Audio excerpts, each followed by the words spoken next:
Knives are so dangerous. You should never own a knife. In fact, the National Library of Medicine and the National Institute of Public Health has reported that knives cause more disabling injuries than any other type of hand tool. You're a bad person if you have a knife.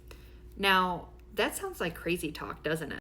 Calm down. I don't actually feel that way, but that sounds absolutely batshit crazy, right?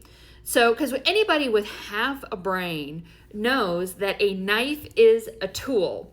And there's a big difference between having a knife and going out and hurting somebody and, taking a knife in the kitchen and cutting up a cucumber to put in a delicious salad, right? It is a tool, and when used effectively, it helps you meet a goal, correct? Are we in agreement now that you're crazy if you think all knives are bad, nobody should ever have knives, and you're a bad person if you have a knife, right? So answer this. Why do we shame people for taking on debt?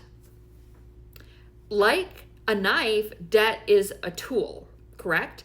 And so, like a knife can hurt somebody if it's used for a purpose that isn't very efficient or effective. It can also be a very important tool that can help free you if you're tied up. It can help you cook dinner. It is very, very useful. And so debt is really no different than that. And it really sounds very crazy when we have people like Dave Ramsey and other financial professionals come on here and shame people for going into debt. When you're an entrepreneur and you're going through a growth phase, there's really only a few ways that you can fund that growth, because you're going to have more expenses than you do revenue, at least for a hopefully very short period of time. And so to bridge your operations, you either have to use your own capital or money from investors who tend to get pretty angry when you don't pay them back, but it's not debt. Or you can sell off assets that you don't need anymore. That can give you the money to grow.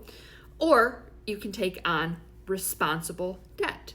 All this to say, there's no room for shame in finances. And so if you're ready to have a shame-free fractional CFO to take stress out of money for you, you can head to the top of my page.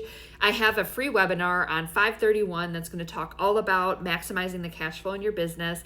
And so I would love to have you at that. But there's no room for shame. And so look at debt as a tool and not something you can avoid, and start thinking about ways that it can help you in your business.